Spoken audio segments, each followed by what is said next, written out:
नमस्कार विद्यार्थी मित्रांनो, मी सुशील पवार जयवंती अकॅडमी या चॅनलवर तुमच्या सर्वांचं मनापासून स्वागत करतो। आपण बघणार आहोत पोलीस भरतीविषयी अत्यंत महत्त्वाचा विषय, जो विषय रिझल्ट ठरवणारा असतो। मराठी, गणित, बुद्धिमत्ता सगळे आउट ऑफ घेतात, पण रिझल्ट हा तुमचा फक्त आणि फक्त जीके वर अवलंबून असतो। आणि मार्केटमध्ये आपला चॅनल नवीन आहे, आपल्याला 4-5 वर्षापासून एक्सपिरियन्स आहे पोलीस भरतीवाल्यांना शिकवायचं, आणि मी हेच करत आलो। मी गव्हर्नमेंट कर्मचारी सुद्धा आहे महाराष्ट्र राज्यामध्ये, ठीक आहे। आता तुम्हाला मी फक्त प्रश्न देणार जे वारंवार रिपीट झाले पोलीस भरतीला। हे प्रश्न 100% पोलीस भरतीला विचार। पहिला प्रश्न तुमच्या पुढे स्क्रीनवर दिसत असेल, इथे बघा, तुम्ही बघू शकता, भोपाळ वायू दुर्घटना कोणत्या वर्षी झाली? हा प्रश्न आत्ताच या ठाणे पोलीसला विचारलेला आहे, जी मागची भरती झाली त्यामध्ये ठाणे विभागाला, ठाणे जिल्ह्यासाठी हा प्रश्न होता, आणि प्रश्न सेम असाच होता, भोपाळ वायू दुर्घटना कोणत्या वर्षी झाली। आपण एका प्रश्नावरून 4 ते 5 प्रश्न डिस्क्रिप्शन असं वर्णन करणार आहोत त्याचं, ठीक आहे। मग भोपाळ वायू दुर्घटना कधीची आहे म्हटलं तर तुम्हाला इथे स्क्रीनवर त्याचा आन्सर दिसेल। भोपाळ वायू दुर्घटना हे ठाणेमध्ये झालं होतं, आणि त्याचं वर्ष आहे 1984 रोजी। भोपाळ वायू दुर्घटना ही भारतातील अत्यंत महत्त्वाची आणि सर्वात मोठी घटना होती, ज्याच्यावर कुठल्याही एक्झामला हे प्रश्न येतं, म्हणजे येतच। मग याचं उत्तर किती आहे? 1984 साली भोपाळ वायू दुर्घटना झाली होती। आता भोपाळबद्दल बघू तर भोपाळ हे मध्य प्रदेशमधील एक शहर आहे, आणि भोपाळ या मध्य प्रदेशची काय राजधानी आहे। मध्य प्रदेशबद्दल जर सांगायचं तर भारतात सर्वात जास्त वनाच्छादित, म्हणजे वनाचं प्रमाण जास्त असलेलं राज्य कोणतं तर मध्य प्रदेश। भारतात सर्वाधिक वनाने आच्छादित राज्य म्हटलं तर मध्य प्रदेश। मध्य प्रदेशमध्ये भुईमुग आणि सोयाबीन हे पीक भारतात सर्वाधिक होतं। भुईमुग आणि सोयाबीन हे भारतामध्ये सर्वाधिक पीक घेणारं राज्य कोणतं म्हटलं तर सोयाबीनचं तर मध्य प्रदेश। सोयाबीनवर एक प्रश्न नेहमी येतो, सोयाबीन या पदार्थामध्ये, सोयाबीनमध्ये किंवा असा प्रश्न येतो की खालीलपैकी कोणत्या धान्यात, कडधान्यात सर्वाधिक प्रथिने असते तर सोयाबीन। 42% हे सोयाबीनमध्ये काय असतं? प्रथिनाचं प्रमाण असतं। किती? 42% सोयाबीनमध्ये असतं। त्यानंतर दुसरा प्रश्न बनतो, मध्य प्रदेशमध्ये जो पेपरला येतो, भारतामध्ये सर्वात आधी चित्ते आणले होते साऊथ आफ्रिकेमधून, दक्षिण आफ्रिकेमधून आणले होते कुनो राष्ट्रीय उद्यानात, कुनोमध्ये सोडलं। हे कुनो राष्ट्रीय उद्यान हे सुद्धा कुठं आहे म्हटलं तर मध्य प्रदेशमध्ये आहे। कुनो जो राष्ट्रीय उद्यान आहे त्याच्यामध्ये आपण दक्षिण आफ्रिकेतील चित्ते आणले होते आणि ते कुनोमध्ये सोडलं होतं। कुनो कुठं आहे म्हटलं तर ह्या कुनोवर सुद्धा पेपरला प्रश्न विचारलाय। कुनो राष्ट्रीय उद्यान भारतातील कोणत्या राज्यात आहे? तर मध्य प्रदेशमध्ये। हे झालं मध्य प्रदेशबद्दल। अजून एक सांगायचं आहे की भोपाळ वायू दुर्घटना जी झाली होती 1984ला, हे कोणत्या वायूच्या गळतीमुळे झालं असा पण प्रश्न येतो। मग तो वायू होता मिथाईल आयसोसायनाइड। काय होतं? मिथाईल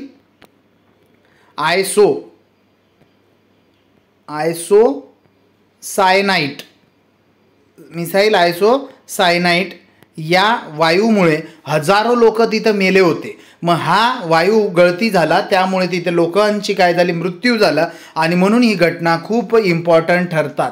आता दुसरी गोष्ट एक सांगायची आहे की माझं हे जे तुम्हाला माहीत असेल, मी जेवढं पण बोलणार सगळे पेपरला वारंवार विचारलेले आहेत। मिथाईल आयसोसायनाइट असेल, भोपाळची जी कुनो राष्ट्रीय उद्यान विचारलाय, त्यानंतर सोयाबीन सर्वाधिक उत्पादन करणारं राज्य कोणता? भोपाळ, ठीक आहे। त्यानंतर हे प्रश्न, भोपाळमधलं इंदोर भारतातील सर्वात स्वच्छ शहर म्हणून ओळखला जातो, भोपाळमधील इंदोर, ठीक आहे। एवढं झालं। दुसरा प्रश्न बघू आपण, स्क्रीनवर तुम्हाला दिसत असेल, इथे दुसरा प्रश्न दिसेल बघा, इथे दिसतंय कोल्हापूर हे शहर दिसतंय का पुढे?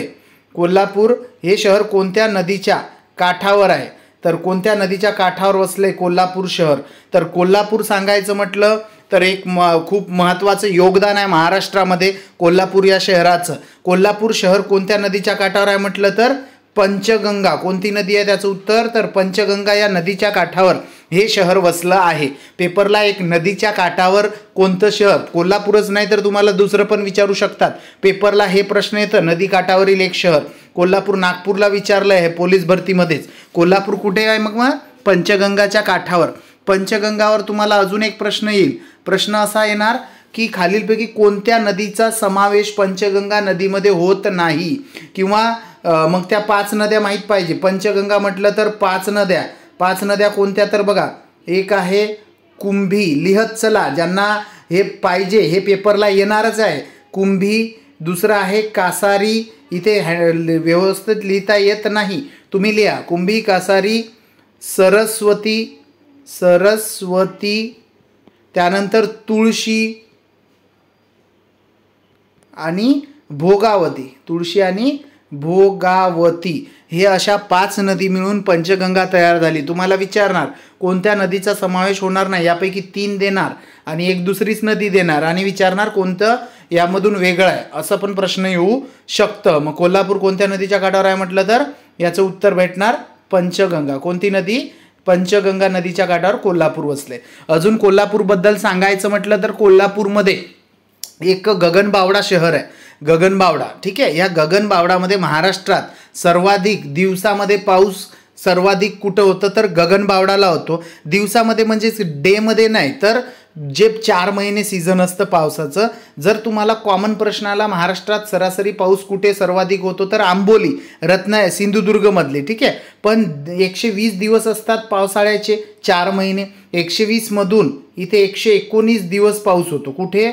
गगनबावडा जो आहे गगनबावडा इथे. आणि ह्या 108 दिवस कुठे होतं तर सिंधुदुर्गमध्ये, आंबोली या ठिकाणी. मग सर्वाधिक हे एक प्रश्न झाला, सर्वाधिक पावसाचे दिवस असणारं शहर कोल्हापूर. अजून एक पेपरला प्रश्न येतं की महाराष्ट्रामध्ये सर्वात जास्त तंबाखू उत्पादन करणारा जिल्हा. तंबाखू सर्वात जास्त कुठे उत्पादन केल्या जातं तर कोल्हापूर या शहरातच सर्वाधिक तंबाखू उत्पादन केल्या जातं. हे प्रश्न कोल्हापूर या जिल्ह्यावर विचारतात, हमखास पेपरला येतात. आता आपण बघू की बाकीचे जे ऑप्शन दिसतंय तुम्हाला. बिंदुसरा या नदीच्या काठावर कोणतं शहर वसलंय तर बीड. बिंदुसरा कोणतं? बीड वसलंय. तापी नदीच्या काठावर आपलं शहर आहे भुसावळ नावाचं. भुसावळ हे शहर जळगावमधलं शहर आहे. तालुका आहे ते भुसावळ. कोणत्या नदीच्या काठावर वसलंय? तापी. मोरणा नदीच्या काठावर कोणतं वसलंय म्हटलं तर अकोला. अकोला हे शहर कोणत्या नदीच्या काठावर आहे? मोरणा. आणि पंचगंगाच्या काठावर आपण सांगितलं आताच कोल्हापूर हे शहर वसलेलं आहे. हे झाले प्रश्न. नेक्स्ट क्वेश्चन बघू आपण. बघा मी एकदम इम्पॉर्टंट सटीक असे प्रश्न देणार, ते पेपरला 100% येणार. तुम्ही चॅलेंज घ्या. मी शिकवलेले 25 पैकी 22 ते 23 प्रश्न तुम्हाला येणार. जर तुम्ही यूट्यूबला कंटिन्यू असाल माझ्या चॅनलला सबस्क्राईब करा आणि लाईक करा, इतर विद्यार्थ्यांना सुद्धा पाठवा. नेक्स्ट क्वेश्चन बघा इथं दिसतंय तुम्हाला. नेक्स्ट क्वेश्चन आहे 3ऱ्या नंबरचा प्रश्न आहे. महाराष्ट्र राज्यात लोकसंख्येची घनता सर्वात कमी असलेला जिल्हा, म्हणजे लोकसंख्या ही सर्वात कमी. हे सोलापूर पोलीसला विचारलाय प्रश्न. महाराष्ट्रात लोकसंख्येची घनता सर्वात कमी असणारा जिल्हा कोणता, असा प्रश्न आहे. घनता म्हणजे काय की विरळ लोकसंख्या असते त्या ठिकाणी. मग त्याचं उत्तर आहे गडचिरोली. कोणतं उत्तर आहे? गडचिरोली. सर्वात कमी लोकसंख्येची घनता असणारा जिल्हा गडचिरोली. जर प्रश्न आला 2011च्या जनगणनेनुसार सर्वाधिक लोकसंख्येची घनता असणारा जिल्हा जर विचारला, घनता तर विचारला तर कोणता सर्वात जास्त? मुंबई उपनगर. मुंबई उपनगरमध्ये 20,000 लोक राहतात. घनता 20,000 लोक राहतात एका चौरस किलोमीटरमध्ये. आणि गडचिरोलीमध्ये फक्त 74. घनता पण विचारू शकतं. गडचिरोली या जिल्ह्याची लोकसंख्येची घनता किती आहे 2011 नुसार, तर फक्त 74 लोक राहतात तिथं एका चौरस किलोमीटरमध्ये. मुंबई उपनगरमध्ये किती राहतात म्हटलं तर 20,000. आणि जर विचारलं पेपरला, जर कॉमन प्रश्न आला 2011च्या जनगणनेनुसार 2011 नुसार सर्वाधिक लोकसंख्या असणारा जिल्हा कोणता, तर ठाणे आहे. कोणता आहे? ठाणे 11 नुसार. कारण ठाणे आणि पालघर त्यावेळेस एकत्र होते. पालघर जिल्हा हा 1 ऑगस्ट 2014ला निर्माण झाला. ठीक आहे. आणि त्यानंतर मग या सर्वाधिक 2011 नुसार विचारलं तर ठाणे. जर विचारलं सध्या महाराष्ट्रात सर्वाधिक लोकसंख्या असणारा जिल्हा कोणता जर विचारलं तर पुणे जिल्हा. कोणता जिल्हा आहे? पुणे आत्ता. पण 11 नुसार विचारलं तर सर्वाधिक लोकसंख्या ठाणे. त्यानंतर सर्वात कमी लोकसंख्येची घनता विचारलं तर गडचिरोली. त्यानंतर 2011 नुसारच सर्वाधिक घनता असणारा जिल्हा मुंबई उपनगर. क्लिअर एवढं. नेक्स्ट क्वेश्चनकडे वळा. दुसरा प्रश्न स्क्रीनवर येतोय. इथे बघा, इथे तुंबा झाला, ॲक्च्युली हे थ पाहिजे. तुंबा हे उपग्रह प्रक्षेपण केंद्र भारतातील रिकामी जागा या राज्याच्या किनाऱ्यावर आहे. थुंबा प्रक्षेपण केंद्र भारतातील ह्या किनाऱ्यावर आहे. प्रक्षेपण केंद्र म्हणजे इस्रो जे आहे, आपण ते वर अंतराळामध्ये आपण हे पाठवतो, सॅटेलाईट पाठवतो, एखादं प्रक्षेपण राबवतो, त्यासाठी कुठल्या तरी समुद्राच्या किनाऱ्यावर जाऊन तिथून ते आपण, हे भारताचा मॅप आहे, इथे दिसत असेल तुम्हाला, हा आपल्या भारताचा मॅप आहे, इथे आहे थुंबा. इथे मग कोणतं राज्य आहे म्हटलं तर इथे केरळ. कोणत्या राज्याच्या किनाऱ्यावर आहे म्हटलं तर थुंबा प्रक्षेपण केंद्र हे आहे केरळ राज्याच्या किनाऱ्यावर. केरळबद्दल जर सांगायचं तर केरळवर हमखास पेपरला प्रश्न येतो. पेरियार राष्ट्रीय उद्यान किंवा पेरियार अभयारण्य कोणत्या राज्यात आहे? केरळ. त्यानंतर अजून येते भारतातील सर्वाधिक साक्षर असणारं राज्य 94% आहे तर केरळ. आता त्यानंतर ओडिसा, आता हे केरळला थुंबा आहे.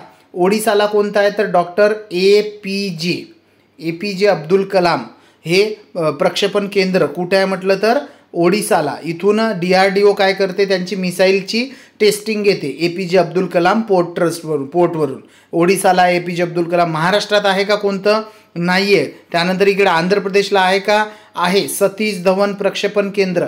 सतीश धवन प्रक्षेपण केंद्र कुठे आहे म्हटलं तर महाराष्ट्रामधील आंध्र प्रदेश या राज्यामध्ये. आणि आंध्र प्रदेश हे भारतातील एकमेव राज्य असं आहे की ज्या ठिकाणी काय आहे की भारतातील सर्वाधिक राजधानी आहे. 3 राजधानी आहे आंध्र प्रदेश राज्याला. ठीक आहे. आंध्र प्रदेशमधून तेलंगणा कधी वेगळा झाला असा पण प्रश्न आलेला आहे. तर किती 2 जून 2014ला काय आंध्र प्रदेशमधून तेलंगणा हे राज्य काय झाले, वेगळे झालेले आहे. आंध्र प्रदेशमध्ये एक भारतातील सर्वात मोठा राष्ट्रीय उद्यान आहे नागार्जुन सागर. कोणता आहे? नागार्जुन सागर भारतातील सर्वात मोठे नॅशनल पार्क कुठे आहे म्हटलं तर आंध्र प्रदेशमध्ये. ठीक आहे. त्यानंतर नेक्स्ट क्वेश्चनकडे वळू आपण. नेक्स्ट क्वेश्चन आता एक सांगायचं, इस्रोबद्दल सांगून देतो. प्रक्षेपण केंद्र कोण करते? इस्रो. ISRO. इस्रो काय आहे तर Indian Space Research Organisation, ISRO. ठीक आहे. ह्या इस्रो काय करते? प्रक्षेपण अंतराळामध्ये पाठवते. स्थापना 15 ऑगस्ट 1969ची आहे. विचारतात इस्रोचे. आणि अध्यक्ष आत्ता सध्या नवीन आहे. कमेंट करा कोण आहे ते. ठीक आहे. व्हिडिओ आवडला तर व्हिडिओला नक्की लाईक करा आणि कमेंट करत चला. ह्या प्रश्नाचं उत्तर कमेंट करा. इस्रोचे आत्ता नवनियुक्त अध्यक्ष कोण आहेत आणि कितवे आहेत? ठीक आहे. नेक्स्ट क्वेश्चन बघू आपण. 5वा प्रश्न बघू. इथे तुम्हाला स्क्रीनवर दिसतंय बघा. स्क्रीनवर तुम्हाला दिसत आहे का? इथे दिसतंय की खालीलपैकी कोणत्या जीवनसत्वाला हार्मोन असे म्हटले जाते? शरीरातील एक हार्मोन असं नाव दिलं त्या जीवनसत्वाला. त्याचं उत्तर काय आहे? 4 पैकी आहे जीवनसत्व ड, ई आणि के. हे कोणते जीवनसत्व आहे?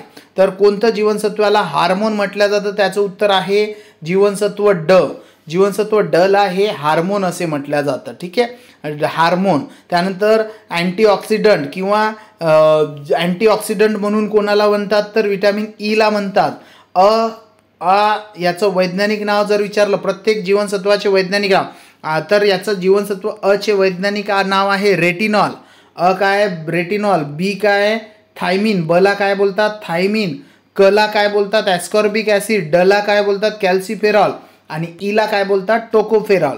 आणि के आहे फायलोक्विनॉन नावाचं के विटॅमिन आहे, याला फायनोक्विनॉन बोलतात. आणि बी विटॅमिनला अजून 6 आहेत अजून vitamin. B1, B2, B5, B7, B6, B8 आणि B9 आणि B12 असे 12.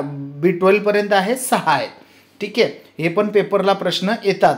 आता अजून एक सांगायचं, अ विटॅमिनच्या अभावी रेटिनॉल. अच्या अभावी कोणता रोग? रातांधळेपणा. बच्या अभावी होतो बेरीबेरी. कच्या अभावी स्कर्वी. डच्या अभावी मुडदूस. आणि ईच्या अभावी होतो कोणता तर ईच्या अभावी वांझपणा. ईच्या अभावी कोणता रोग होतो तर वांझपणा. जर विटॅमिन ई कमी असेल तर त्या स्त्रीला काय पोरबाळ होत नाही. ठीक आहे. हे झाले विटॅमिन. त्यानंतर सांगतो अजून की विटॅमिनचा शोध कोणी लावला असा पण प्रश्न येऊ शकतो. तर विटॅमिनचा शोध लावला फुंक या शास्त्रज्ञाने लावला. पुढे नेक्स्ट क्वेश्चन बघू आपण. ॲक्च्युली हा 8वा प्रश्न आहे. 8वा प्रश्न आहे. इथे दिसतोय चुकीने 5 झाला त्याच्या आधी. इथे तुम्हाला दिसते भारतीय संविधानातील कोणत्या कलमानुसार लोकसभेची स्थापना झालेली आहे.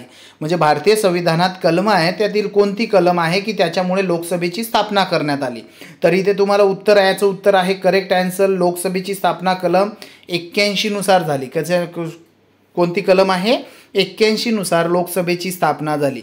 लोकसभा त्यानंतर इथे दिसते लोकसभा. राज्यसभेची किती? तर 79. बघा इथे तुम्हाला दिसते सरला. हे लक्षात ठेवा. सरला नावाची एक पोरगी होती. सरलाचं वय 79 होतं. त्यानंतर सचं 79, रचं 80 आणि लाचं 81. स म्हणजे संसदची स्थापना कलम 79. र म्हणजे इथे बघा तुम्हाला व्यवस्थित लिहून देतो. स र आणि ला. स र ला. स 79 ही र 80 आणि 81. ठीक आहे. स म्हणजे संसद, र म्हणजे राज्यसभा, ला म्हणजे लोकसभा. 79, 80, 81. कलम जर विचारलं संसदेची कलम किती तर 79, राज्यसभेची कलम किती तर 80 आणि लोकसभेची कलम किती 81. ही झालं लोकसभेची स्थापना. मग कोणत्या कलमानुसार झाली म्हटलं तर कलम 81 करेक्ट उत्तर असेल. त्यानंतर कलम 124 काय तर सर्वोच्च न्यायालयाची स्थापना. कलम 81 सर्वोच्च न्यायालयाची स्थापना कोणत्या कलमानुसार होते तर कलम 124. सर्वोच्च न्यायालय कुठे आहे? दिल्लीला. आणि उच्च न्यायालयाची कलम किती आहे म्हटलं तर याच्याच उलट हे किती आहे 124. मग इथे किती 214 याच्यातलेच आकडे इथं आले पण थोडंसं उलटं 214. कलम किती 214 कशाची? उच्च न्यायालय. उच्च न्यायालय 214 कलमानुसार स्थापन झाली. 214 ही उच्च न्यायालय, 124 सर्वोच्च न्यायालय. कलम 52 काय? राष्ट्रपती. राष्ट्रपतीवर येतं प्रश्न. राष्ट्रपती कोणत्या कलमांतर्गत येते तर 52. राष्ट्रपती 52. 80 किती? राज्यसभा. 80ची कोणती? राज्यसभा. राष्ट्रपती 52. अजून एक पेपरला आहे तर राष्ट्रपतीला दयेचा अधिकार कोणत्या कलमानुसार दिला आहे तर कलम 72 नुसार राष्ट्रपतीला दयेचा अधिकार आहे. दयेचा अधिकार एखाद्याची फाशी. राष्ट्रपती या कलमाचा उपयोग करून काय करू शकतो तो एखाद्याची फाशी रोखू शकतो. अजून एक प्रश्न येऊ शकतो राष्ट्रपतीवर की राष्ट्रपतीला सर्वोच्च न्यायालयाचा सल्ला कोणत्या कलमानुसार भेटतं तर 143. कोणत्या कलमानुसार? 143 नुसार. जे तुम्ही 143 दुसऱ्याच कामासाठी वापरतात पोरं, पण ते न वापरता 143 कलम काय म्हटलं तर सर्वोच्च न्यायालयाचा सल्ला राष्ट्रपतीला कोणत्या कलमानुसार भेटतं तर कलम 143. बघा विद्यार्थी मित्रांनो, व्हिडिओ हा लॉंग झालेला आहे आणि तुम्ही चॅनलला जर नवीन असाल तर चॅनलला काय करा? सबस्क्राईब करा. ठीक आहे. हे 17 मिनटं झाले. हा माझ्या पहिला व्हिडिओ आहे. 17 मिनटं म्हणजे खूप झाले आणि म्हणून इथेच थांबतो. जर व्हिडिओ आवडला तर तुम्ही कमेंट करा. मी पुढे अजून रोजचे असेच व्हिडिओ बनवतो. ठीक आहे. धन्यवाद.